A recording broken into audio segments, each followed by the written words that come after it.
Baik, assalamualaikum warahmatullahi wabarakatuh. Salam sejahtera bagi kita semuanya.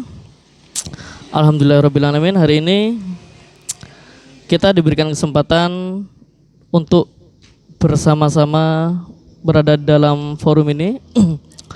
Forum yang akan banyak mengajarkan kita tentang beberapa pengetahuan dan kehidupan.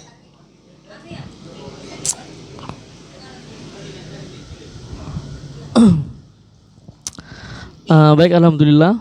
Hari ini kita sudah memasuki diskusi yang ke-201. Ini adalah salah satu pencapaian yang sangat luar biasa bagi komunitas simposium dan juga bagi teman-teman yang ada di sekitar. Karena untuk mencapai 201 ini bukan langkah yang mudah.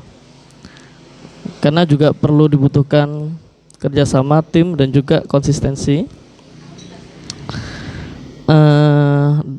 Dan alhamdulillah hari ini kita memasuki edisi Maret ini akan memasuki salah satu pembahasan menarik dan sangat berkaitan sekali dengan kehidupan kita dalam masyarakat, yakni kita akan membahas tentang bulan Maret kita akan membahas tentang edisi sosiologi modern. Jadi edisi Maret ini kita akan fokus membahas tentang para tokoh yang bergerak di bidang sosiologi, terutama tokoh-tokoh dari luar ya, tokoh-tokoh dari luar yang memang memiliki concern di bidang sosiologi. Seperti halnya Erving Goffman dengan teori dramaturginya, dan minggu kedua kita juga akan membahas tentang George Herbert Mead mengenai interaksionisme simbolik, dan tak kalah penting juga pada minggu ketiga kita juga akan disajikan dengan pembahasan menarik mengenai Herbert Spencer, teori evolusi sosial, dan yang terakhir akan ditutup pembahasan sosiologi modern dengan pembahasan yang sangat menarik dan sangat menyentuh kepada kita semuanya, yakni tentang Anthony Giddens, tokoh yang sangat tersohor dengan teori strukturasinya. Pada kesempatan kali ini di sini saya akan membersamai teman-teman sekalian dalam membahas salah satu tokoh sosiologi modern, Erving Goffman.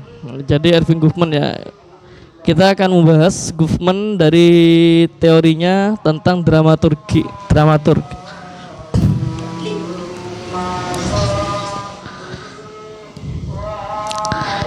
Ini juga menjadi pembahasan menarik di tengah kehidupan kita yang tidak bisa lepas dari kehidupan sosial. Jadi sebelum kita memasuki pembahasan penting mengenai Erving Goffman, kita perlu memahami terlebih dahulu bahwasanya kita perlu menyadari terlebih dahulu bahwasanya kita hari ini sedang hidup di era modern ya, pada umumnya kita menyebutnya modern, mungkin sebagian menyebutnya posmo, di mana pada era modern ini kita tidak lagi bersinggungan dengan manusia lain secara interaksi, tapi kita juga bisa berinteraksi melalui dunia maya. Maka dari itu sebenarnya titik utama dari pembahasan Erving Goffman ini adalah interaksi sosial. Ini juga perlu kita pahami bersama bahwasanya sebenarnya kalau kita tarik secara historis, dramaturgi ini berangkat dari pemahaman bahwasanya kita hidup secara sosial dan tidak lepas dari peran penting orang-orang lain yang ada di sekitar kita. Maka dari itu dramaturgi ini muncul sebagai teori di mana bisa menjelaskan kehidupan kita, kehidupan interaksi kita. Sebenarnya kalau kita maknai teori dramaturgi ini, kita tanpa mempelajari, saya rasa kalian juga akan paham dan kalian juga akan menyadari bahwasanya kalian pernah menjadi aktor di balik bagaimana kalian berhubungan dengan orang lain. Hanya saja, bahkan tanpa kalian belajar tentang dramaturgi Goffman, kalian juga sudah paham bagaimana nanti larinya dramaturgi ini. kemana larinya dan siapa saja yang terlibat itu kalian pasti paham. Cuma di sini Goffman lebih menteorisasikan. Nah itu di sini baiknya kita itu Goffman itu sebenarnya cuma menteorisasikan bagaimana kehidupan sosial kita, terutama dalam kaitannya dengan interaksi kita dengan orang-orang lain secara langsung. Jadi sebenarnya kalau bisa dikatakan teori ya teori, cuma saya rasa kalian sudah paham. Cuma pinternya di sini Goffman itu menteorisasikan kehidupan sosial kita melalui apa yang disebutnya dengan dramaturgi. Nah sekarang kita akan masuk pembahasan mengenai sebuah pertanyaan penting atau research atau forum question ya, tentang apa itu dramaturgi. Oke. Saya rasa pertanyaan ini adalah pertanyaan penting untuk melihat sejauh mana kita memahami apa itu dramaturgi dari Erving Goffman. Mungkin bagi yang belum membaca atau yang sudah membaca sekalipun, dramaturgi itu kalian pahami sebagai apa misalnya?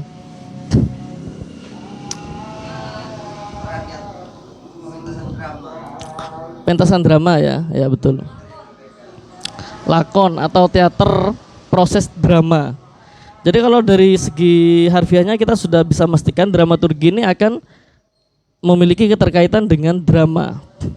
Drama yang kerap disajikan di pentas atau di panggung atau di beberapa kehidupan kita.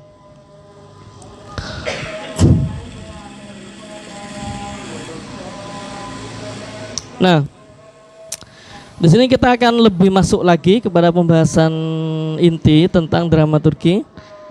Jadi kalau kita bicara tentang dramaturginya Erving Goffman, kita akan disajikan oleh pemahaman penting bahwasanya kehidupan kita ini layaknya kita berada di dalam panggung sandiwara.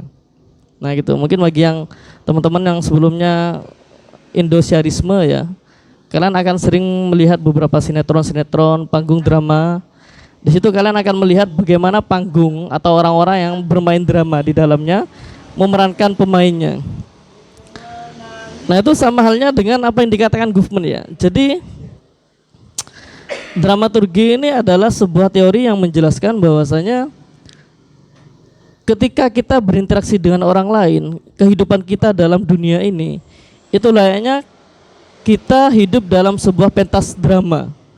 Pentas seni, pentas drama, teater yang tidak lain itu adalah hanya sebuah sandiwara saja. Kita melakukan interaksi dengan orang lain, dengan kolega, teman, organisasi, atau bahkan beberapa orang di sekitar kita, orang-orang sosial, itu kita akan cenderung menampilkan sisi positif kita. Kita tidak akan menampilkan sisi negatif kita. Itu di drama. Nah, hal itu juga berlaku dalam kehidupan kita. Karena ternyata kata Erving Goffman, penampilan orang drama atau modifikasi perilaku kita dan sikap kita dalam drama itu tidak selalu berada dalam panggung, di atas panggung. Tapi juga ternyata itu sangat juga diterapkan oleh manusia, oleh individu ketika mereka melakukan interaksi sosial dengan kerabatnya atau orang lain. Nah itu pandangan umum tentang bagaimana kita maknai sebuah dramaturgi. Jadi situasi dramatik yang seolah-olah terjadi di atas panggung sebagai ilustrasi untuk menggambarkan individu dan interaksi yang dilakukan mereka. Itu mengenai dramaturgi.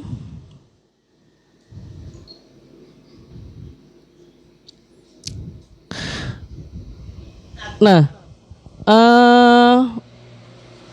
kalau bagi Goffman, drama itu hanya sebatas seremonial bagaimana kehidupan kita yang sebenarnya. Artinya bagaimana? Artinya yang selama ini kita pernah tonton, misalnya di beberapa kelompok atau komunitas sosial, kita sering mengadakan pensi. Kita terutama di kalangan sekolah menengah atas ya, di situ kan sering melakukan drama-drama. Bagi mereka drama itu adalah salah satu pentas yang sangat menjanjikan dan masih sering populer sampai zaman sekarang. Mereka menganggap bahwasanya drama itu adalah kondisi bagaimana seorang aktor berinteraksi dengan aktor lain di atas panggung. Tapi ternyata apa yang dipopulerkan oleh anak-anak zaman sekarang di atas panggung mengenai drama itu ternyata juga terjadi di dalam kehidupan kita. Dan bedanya itu adalah kalau di drama kita harus mempersiapkan dengan matang-matang naskah. Kita mempersiapkan juga naskah, aktor siapa aja, perannya siapa aja. Tapi kalau dalam kehidupan sosial kita itu tidak seribet seperti bagaimana kita menonton sebuah drama. Jadi seperti itu. Jadi kalau dalam kehidupan kita unsur dramanya itu masih dapat, tapi tidak seribet bagaimana kita mengelola sebuah pentas drama atau teater. Jadi kehidupan itu kalau kita mengambil dari sudut pandang Irving Goffman, kehidupan itu adalah senentetan pertunjukan drama dalam sebuah pentas. Jadi semuanya di muka bumi ini, kehidupan kita, baik yang di atas panggung maupun yang bukan, gerak-gerik kita terutama dalam berhubungan sosial, itu adalah sebuah pertunjukan drama. Itu intinya. Cuma bedanya mereka di atas pentas, di atas panggung, tapi bukan ini ya, bukan panggung-panggung yang mungkin bagi kita itu adalah sebuah ya, boleh. Baru ingat saya.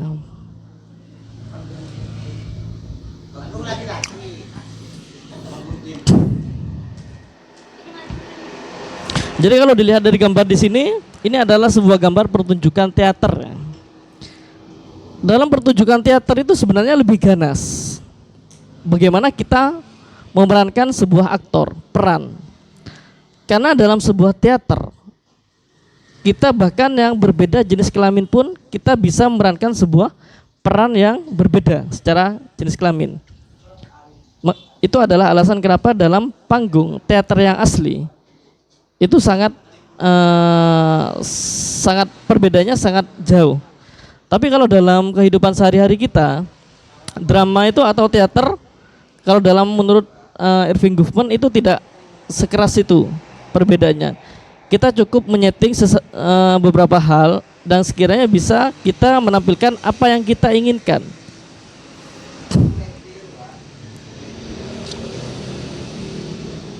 Jadi kan kalau dalam teater resmi, teater atau drama resmi, itu kan kita sangat mementingkan peran yang sangat yang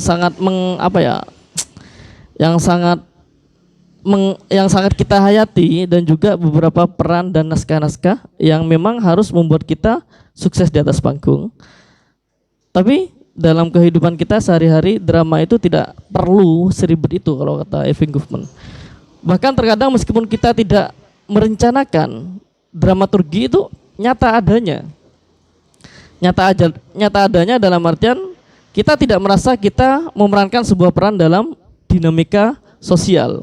Tapi nyatanya kita berperan, kita memainkan peran seperti para aktor-aktor yang ada dalam pentas seni ataupun drama teater.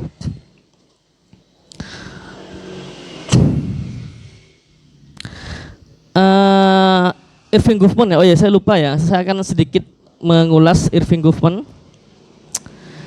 Irving Goffman ini adalah salah satu tokoh sosiolog asal Amerika ya, lahir di Kanada kalau nggak salah. Jadi kalau dalam dunia sosiologi, Irving Goffman ini adalah salah satu tokoh sosiolog yang terhormat, atau sama orang-orang sosiologi itu mereka mengkultuskan sosok Irving Goffman sebagai sosok sosiolog yang memang memiliki peran penting dalam ranah sosiologi. Jadi Goffman ini terpandang kalau dalam dunia sosiologi. Nah, Goffman ini kalau nggak salah besar di Chicago ya, University of Chicago, dan memiliki anak, sampai sekarang anaknya masih hidup ya, perempuan dan cukup menawan anaknya, Alice Goffman, seorang sosiolog juga saat ini. Alice Goffman seorang sosiolog kalau nggak salah di mana ya, di Pennsylvania saya lupa.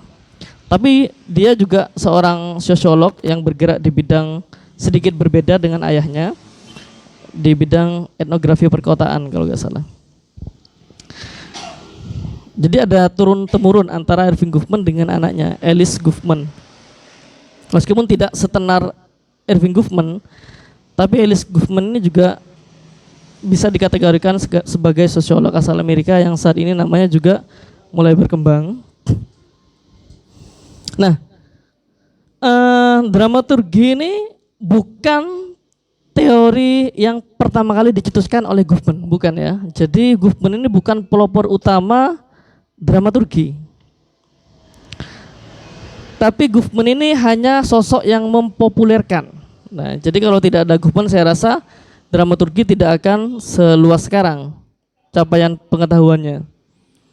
Jadi kalau kita tarik secara historis, kita akan menemui kajian tentang drama dan kehidupan sosial masyarakat itu pada karyanya Aristoteles dalam karyanya Putix. Jadi Putix itu salah satu karyanya yang membahas tentang bagaimana analisis sastra dan drama.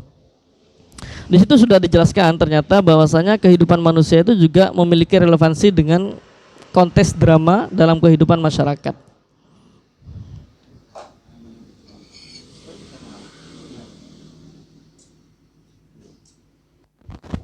Nah, baru kemudian Goffman mempopulerkan tentang dramaturgi. Jadi kalau teman-teman ingin mengetahui lebih dalam di mana saya bisa membaca dramaturgi dalam pemikiran seorang Goffman, itu bisa dilihat dalam karyanya The Presentation of Self in Everyday Life. Jadi ini adalah karya monumental dan sangat terkenal karena pada karya ini saja Irving Goffman banyak menyalurkan pengetahuan melalui dramaturgi. Jadi kalau dilihat dari judulnya ini sudah sangat jelas ya, The Presentation of Self. Jadi dramaturgi itu adalah bagaimana kita menampilkan, mempresentasikan diri kita di tengah-tengah masyarakat. Nah, tentunya kita tidak mau kita menampilkan diri kita yang apa adanya. Kita tidak mau, saya yakin itu. Semua dari kita pasti membutuhkan sebuah istilah atau yang kita sebut dengan rekognisi. Jadi dramaturgi ini adalah presentasi diri kita, bagaimana kita mempresentasikan diri kita di halayak umum. Sama halnya ketika kita presentasi tentu kita tidak akan dipandang oleh audiens sebagai orang yang ceroboh dalam menyampaikan gagasan, tidak. Kita tidak mau diri kita dipandang sebagai orang yang kurang belajar, tidak tahu, atau kurang kemampuan dalam bidang apa yang kita presentasikan. Tentu itu adalah sesuatu yang perlu kita hindari, dan itu pasti. Nah, itu sama halnya dengan dramaturgi. Ketika kita berhadapan dengan ranah sosial masyarakat, kita selalu akan menampilkan diri kita yang ideal menurut mereka. Kita tidak mungkin menampilkan diri kita yang compang-camping. Misalnya bangun tidur ke kampus kan kita tidak mungkin. Karena ketika kita bangun tidur ke kampus, itu adalah sebuah kondisi di mana kita akan menunjukkan diri kita yang belum mandi. Belum mandi dalam masyarakat kita dikonstruksikan sebagai kondisi di mana kita di mana kita cebeh, apa ya istilahnya ya, kita tidak bisa merawat diri, istilahnya seperti itu.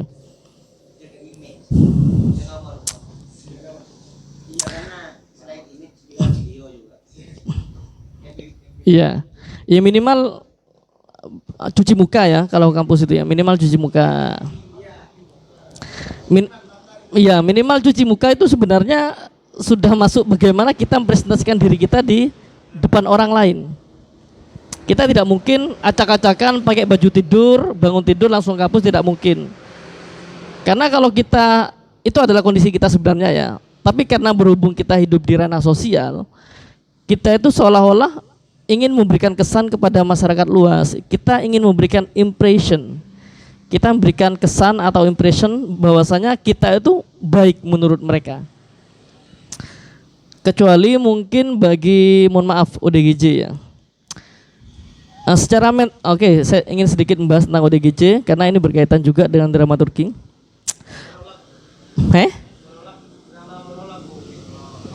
Monolog.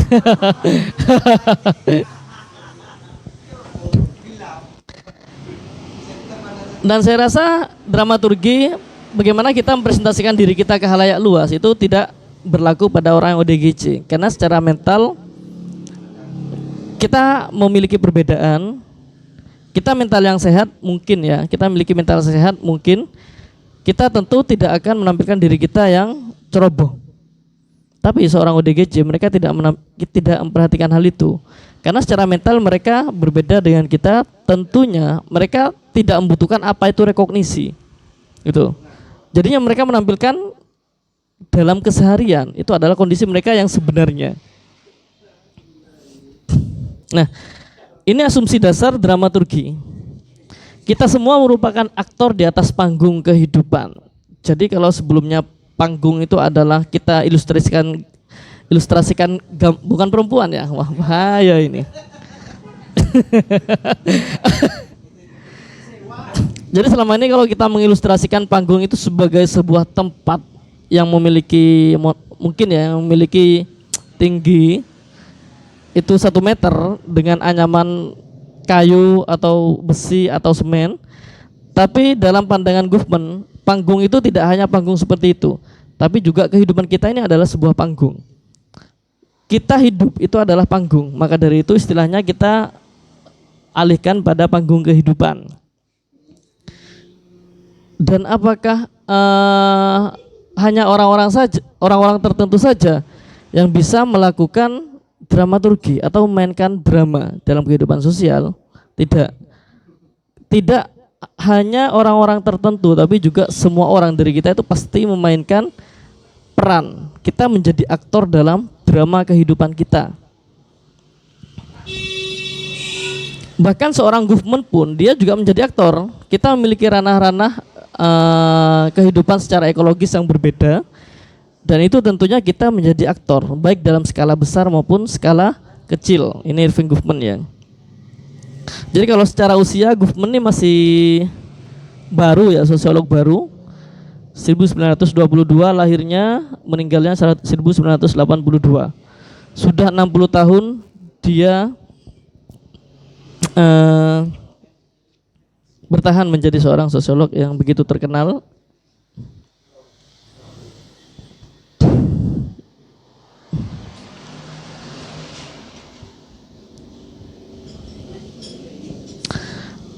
Jadi karena berhubung dalam dramaturgi ini adalah yang menjadi aktor yang bisa memainkan peran drama itu adalah kita semua, maka dari itu tentu kita memiliki tujuan yang sama. Kita secara manusia bisa berbeda secara bisa berbeda secara pandangan, prinsip, atau juga secara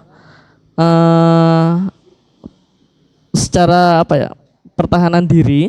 Tapi kita tetap tujuannya itu sama secara general. Kita memiliki tujuan yang sama, yakni tujuannya itu adalah untuk memberikan kesan yang baik ketika kita berhadapan dengan orang lain. Jadi meskipun kita di sini sangat berbeda ya secara biologis, kita berbeda secara fisik, kita berbeda secara pendidikan, usia, sosial atau lain sebagainya, tapi secara tujuan bahwasanya kita akan memberikan the good impression atau kesan yang baik ketika kita ngomong dengan orang lain, itu kita akan sama. Maka dari itu tidak ada alasan lagi untuk kita saling bercerai-berai, kita berkonflik, kita pecah satu sama lain. Itu tidak ada alasan lagi, karena kalau kita tarik pada dramaturgi Goffman, tujuan kita itu tetap sama. Kita ingin menampilkan diri kita yang baik, agar para audiens itu adalah baik, memiliki kesan yang baik kepada kita.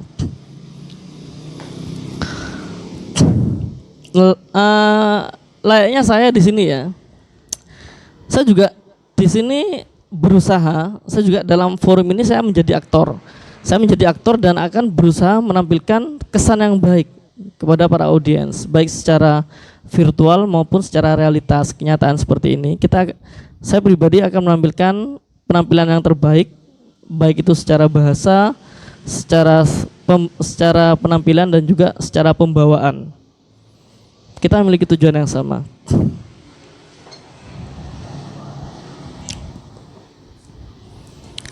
Nah, bagaimana dramaturgi memandang manusia? Tentu dramaturgi atau Erving Goffman ini memiliki pandangan bahwasanya kita secara prinsip memang sama dengan pendapat umum ya. Kita memiliki perbedaan yang sangat mendasar dengan binatang. Kita manusia berbeda dengan binatang karena mempunyai kemampuan berpikir. Tapi kalau secara keilmuan yang lain, secara keilmuan zoologi atau secara psikologis, kita tidak hanya memiliki perbedaan secara berpikir saja. Karena kalau kita secara berpikir, kita itu sama dengan binatang. Manusia itu sama dengan binatang, sama-sama bisa berpikir. Tapi kalau kita secara membaca secara psikis dan juga secara keilmuan zoologi, kita tentu ada beberapa perbedaan antara manusia dengan binatang, terutama dalam bagaimana kita memiliki moralitas. Itu yang kerap kita bahas, kita bandingkan kehidupan manusia dengan binatang. Nah, perbedaan kita dengan binatang itu juga terletak pada bagaimana kita sebagai manusia itu adalah aktor yang bisa mengimprove segala simbol. Jadi simbol ini kita jangan artikan secara sempit ya. Kalau kita selama ini mungkin mengartikan simbol secara virtual saja. Bagaimana kita menampilkan emoticon senyum itu adalah simbol dari bagaimana kita memberikan kesan bahagia kepada orang lain. Itu simbol secara selama ini yang kerap kita artikan. Atau enggak kalau kita buka Microsoft Word ya, ada simbol di atas, ada checklist atau lain sebagainya, itu simbol menurut kita. Tapi kalau kita masuk ke dalam ranah sosiologi dan semiotika, itu tentu berbeda. Simbol itu tidak hanya kita artikan secara tekstual, tapi juga bisa kita artikan secara simbol kehidupan sosial ya. Perilaku bisa sikap ataupun yang lain sebagainya. Jadi manusia dalam dramaturgi itu adalah sosok yang sangat pintar sekali untuk membuat dan mengubah simbol. Baik itu secara simbolik maupun makna yang terkandung dalam simbol itu sendiri. Nah, tentunya mereka bisa mengimprove simbol yang mereka miliki, manusia itu terutama dalam mereka bagaimana hubungannya dengan orang lain. Jadi kan kalau hewan tidak bisa. Ya sebenarnya bukan tidak bisa, cuma kita memiliki perbedaan bagaimana kita menampilkan sosok kita yang ideal melalui simbol-simbol. Itu berbeda dengan binatang ketika mereka berinteraksi dengan binatang lain. Binatang itu tidak segercep kita. Kalau dalam kita mengimprove atau membuat simbol ketika kita berinteraksi dengan orang lain. Itu perbedaan yang paling mendasar ya. Jadi manusia sebagai manipulator simbol yang hidup di dunia simbol. Jadi kehidupan menurut dramaturgi ini adalah kehidupan yang penuh dengan simbol-simbol. Simbol ini bisa juga sebagai bahasa tubuh, bisa cara kita berbicara, bahasa itu juga simbol.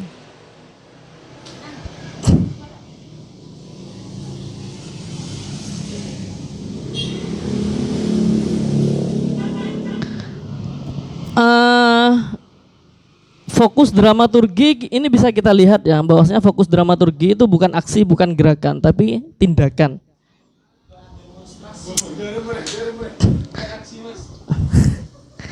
Karena tiga istilah ini kerap hampir sama kita maknai, tapi nyatanya itu berbeda kalau dalam sudut pandang dramaturgi. Dramaturgi tidak mau menganggap bahwasanya apa yang dilakukan orang lain ketika mereka ingin menampilkan kesannya itu sebagai aksi, tidak.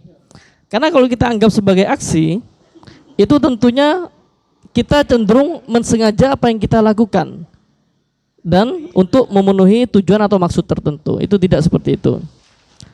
Apakah bisa kita anggap sebagai gerakan ketika kita berinteraksi? Itu juga tidak tepat, kurang tepat ya.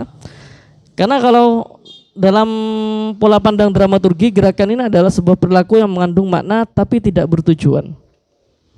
Bukan gerakan-gerakan yang kita pahami saat ini ya.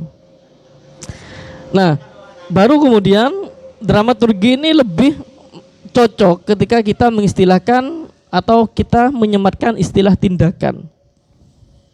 Karena tindakan ini adalah sesuatu hal yang bisa kita lakukan ketika kita berinteraksi dengan orang lain.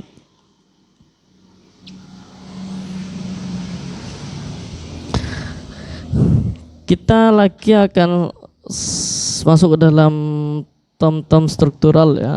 Kita akan sedikit memahami alur bagaimana dramaturgi ini bekerja.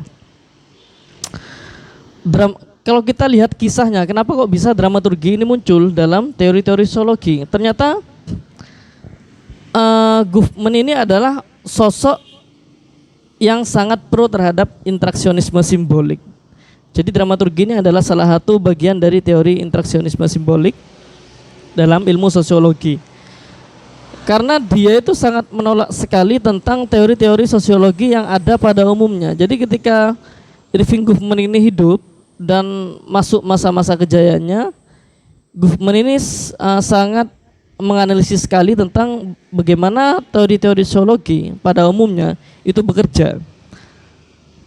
Nah ternyata setelah dicoba analisis oleh Goffman, ternyata Goffman tidak tertarik. Selain tidak tertarik juga Goffman menganggap bahwasanya teori-teori sosial, terutama sosiologi yang ada selama itu dianggap tidak mempertimbangkan aspek-aspek perilaku dan tindakan individu. Nah itu. Jadi Goffman menganggap teori-teori yang ada tuh fokusnya pada struktural, fungsionalisme atau sebagainya. Karena emang pada waktu itu memang lagi rame-ramenya aliran-aliran sosiologi strukturalisme fungsional. Seperti halnya siapa ya? Apa Emil Durkheim ya. Terus ada lagi siapa ya? Duh, saya lupa. Iya, Emil Durkheim ya, fungsionalisme, siapa lagi? Saya lupa. Karena emang lagi rame-ramenya fungsionalisme, strukturalisme, fungsionalisme pada waktu itu. Akhirnya dikritik lah. Karena strukturalisme, fungsionalisme, di sini mungkin ada yang masih ingat ya, teori fungsionalisme itu bagaimana kerjanya. Ali ya. Li dulu Emil Durkheim gimana fungsionalisme, masih ingat? Sudah lupa ya? Pas di ini ya kita ya, apa namanya, di mana itu, Melati ya, betul. Jadi kenapa alasan dari Goffman ini mengkritik teori-teori fungsionalisme atau strukturalisme fungsionalisme? Karena seingat saya fungsionalisme itu hanya memandang aspek bagaimana struktur-struktur sosial itu bekerja secara fungsinya masing-masing dalam masyarakat. Jadi yang menjadi impact pembahasan itu lebih kepada kelompok kolektivitas secara fungsi. Mereka, kalau kata Goffman, mereka tuh sangat mengabaikan aspek-aspek individu. Mereka cenderung mengeneralisasikan bagaimana manusia-manusia bekerja dalam sebuah kelompok secara fungsi. Misalnya yang yang bekerja di rumah sakit, mereka hanya fungsinya sebagai itu saja, tapi mereka tidak mau berperan di bidang lain atau sebagainya. Nah, tapi itu ditolak sama Goffman. Karena kenapa? Karena kalau kita mengkaji secara kolektif, secara masyarakat, secara struktural fungsional, itu kita tidak akan mengerti bagaimana hasrat tindakan yang dilakukan manusia tersebut ketika mereka masuk ke dalam fungsinya masing-masing. Nah, itu biasnya di situ kalau kata Goffman itu ya. Karena kita tidak bisa membaca karakteristik secara personal manusia, bahwasanya every person is unique gitu ya. Setiap manusia itu unik.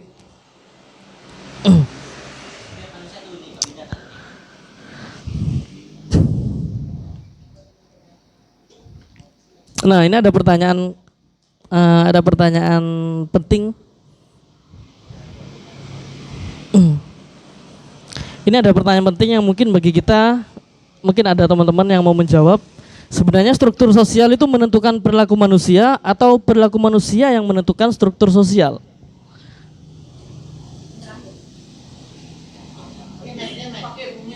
Ya, pakai mic silakan. Berikan sedikit penjelasan ya. Cek ya. Struktur sosial menentukan perilaku manusia atau perilaku manusia menentukan struktur sosial. Saya rasa yang saya lebih setuju yang kedua. Manusia menentukan struktur sosial. Karena sebelum sebuah sosial itu kan dibentuk dari personal yang kumpul menjadi satu struktur gitu. Tidak mungkin suatu struktur yang kita tahu bahwa itu lahir dari kumpulan personal gitu. Makanya saya rasa bahwa bagaimana perilaku masing-masing personal itu yang kemudian membentuk struktur. Seperti misalnya dalam suatu masyarakat, bagaimana orang-orang bisa mau jadi penjual, mau jadi lain sebagainya, misalnya dalam struktur sosial kita gitu misalnya kan. Itu karena masing-masing itu punya kekhasannya dan mereka tahu mau apa, baru terbentuk struktur sosial. Jadi tidak mungkin struktur sosial itu terbentuk tanpa lebih dulu ada personal-personal yang membentuknya gitu. Gak usah diep aja, pakai mic ya Mas. Itu saja dari saya. Silakan Akbar. Oke.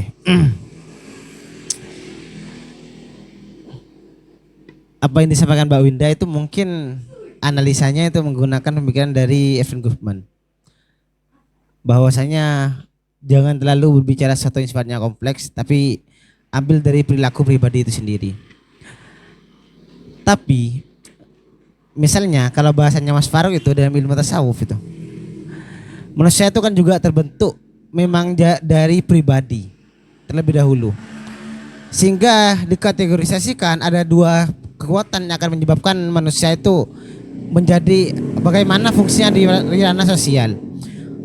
Ada yang disebut sebagai kekuatan luar, ada kekuatan dalam. Kekuatan dalam itu sudah ada sebelumnya gitu loh.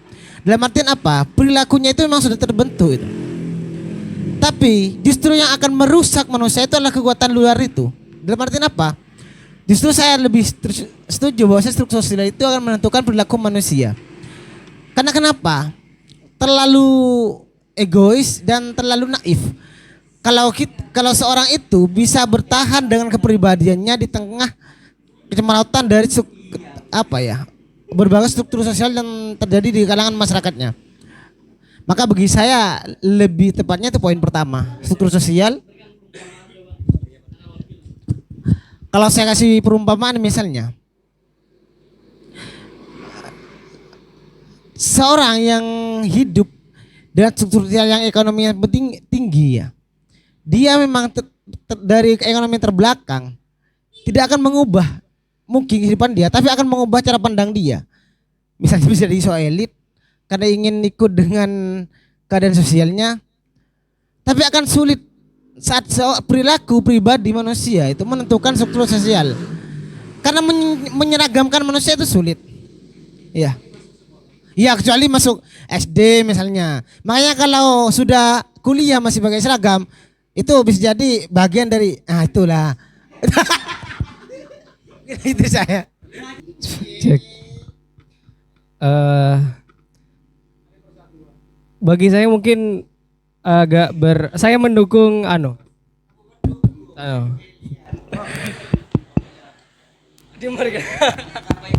Cek 1 2. Oke.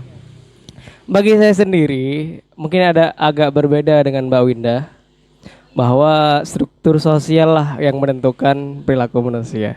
Karena begini, kalau kita melihat manusia, memang manusia membentuk struktur sosial. Tetapi ada struktur sosial yang ada, yaitu kalau kita kenal dengan wahyu.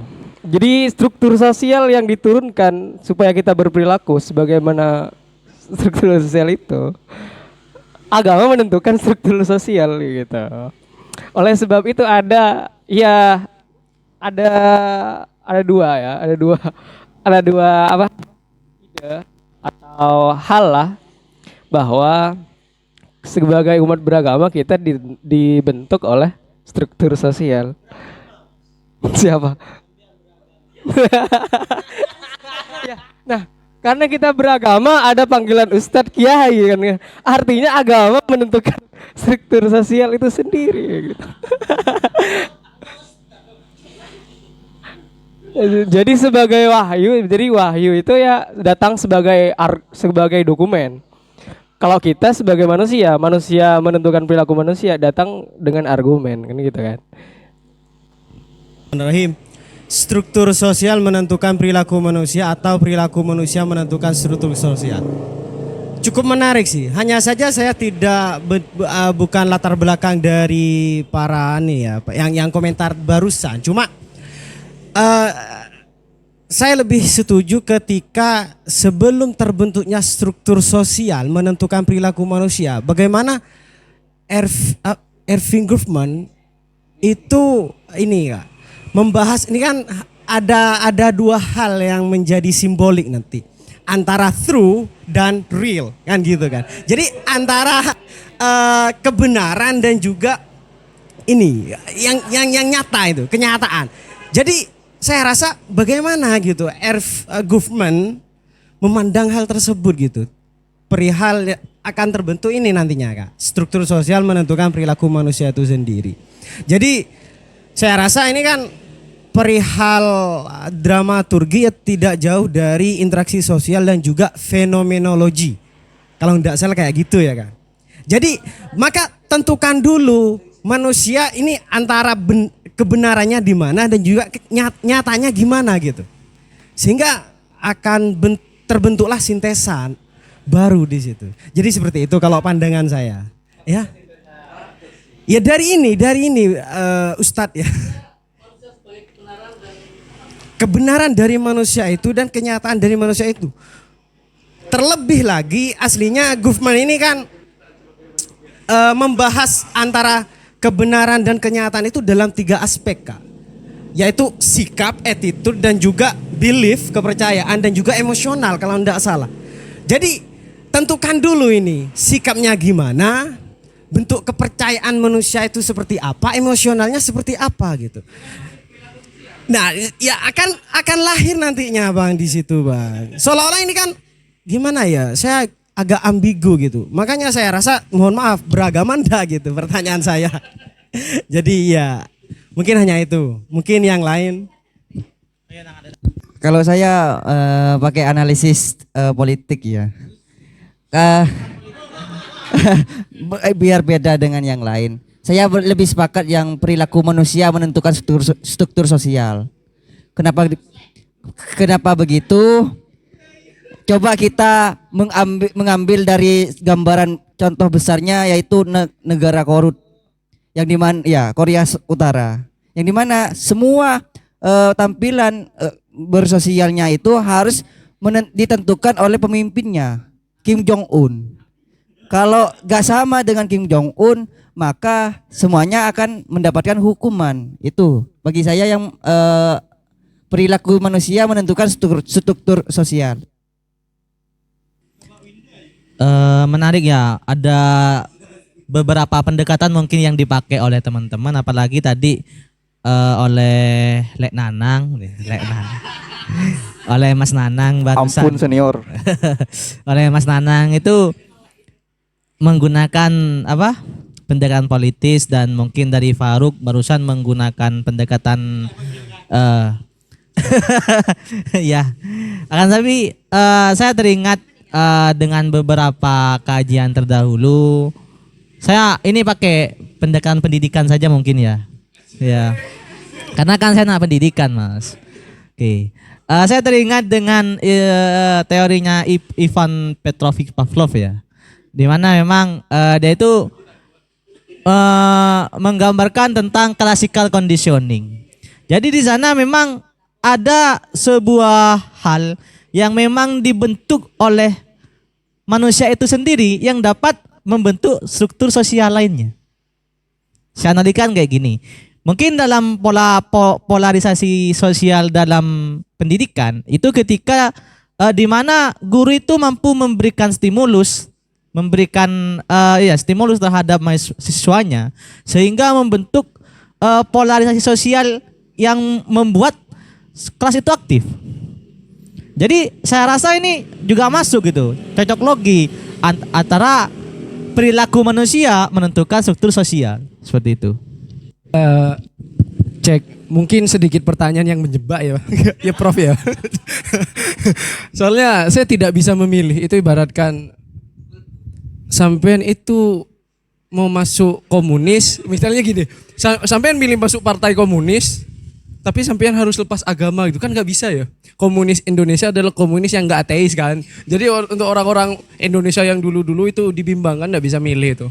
Jadi saya mau komunis juga mau nggak mau ateis gitu. Saya mau komunis atau ateis. Tapi ini enggak ya, nggak nyata ini ya. Enggak usah disurvei ke rumah, aman. Jadi cuma biasanya kan orang secara mainstream mengatakan ya karena ini nggak bisa dipilih maka dua-duanya benar. Tapi yang akan berbeda mungkin pendekatannya ya. Jadi kayak dua-duanya ini benar. Cuma berlaku kepada dua struktur yang berbeda. Jadi kalau saya bagi ini ada dua struktur yang berbeda sehingga hukum di antara keduanya itu akan berlaku. Ada struktur bawah dan ada struktur atas. Iya, atas bawah Mas. Kalau di bawah semua repot. Keras. Jadi struktur bawah saya bahasakan sebagai dunia informal dan struktur atas itu adalah dunia formal. Dalam struktur atas, struktur sosial itulah yang menentukan perilaku manusia. Mas Akbar tahu mungkin bisa dapat lebih mudah dipahami dengan tupoksi. Jadi struktur formal itu sudah berlaku apabila sudah berkaitan dengan jabatan-jabatan.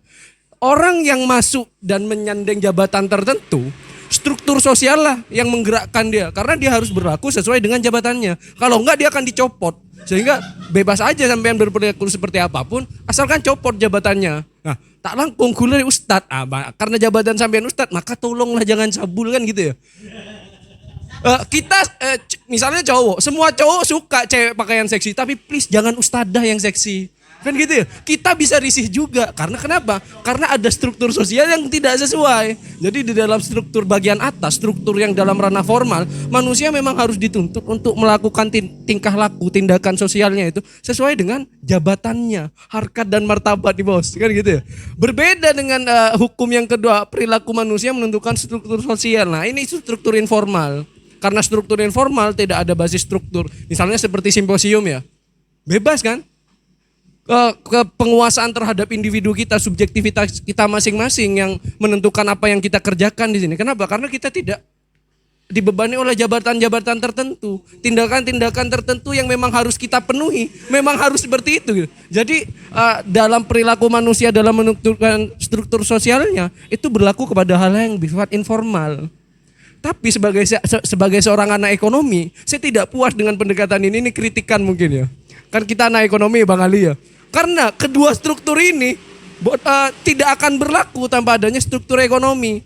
Siapa yang mau mengemban jabatan dengan peran-peran tertentu tanpa digaji, ya kan ya? Siapa yang mau jadi presiden kalau gajinya 50 juta, itu pasti ada gratifikasi di atas kan gitu. Jadi perbedaannya itu hanya ada di basisnya ini aja. Cuma kalau kita akan melihat dan kalau kita suruh memilih, karena kita sudah ada di dunia yang formal, maka struktur sosial memang lebih kuat pengaruhnya. Makanya kritikan dalam teori-teori kemiskinan itu tidak alami kan. Dalam artian dalam pendekatan untuk menganalisis kemiskinan dalam struktur sosial itu tidak bisa menggunakan pendekatan yang kedua. Dari saking formalnya sudah dunia kita. Tapi kalau kita akan analisis tentang kebebasan, ibaratkan gini. Kalau kita menggunakan pendekatan kebebasan, yang pertama itu sama sekali tidak mengandung kebebasan, tapi tidak bebas tidak masalah juga asalkan dibayar kan ya.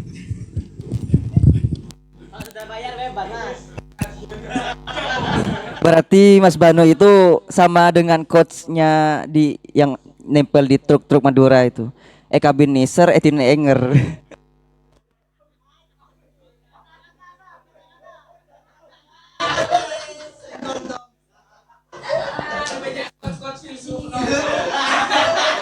Terpental.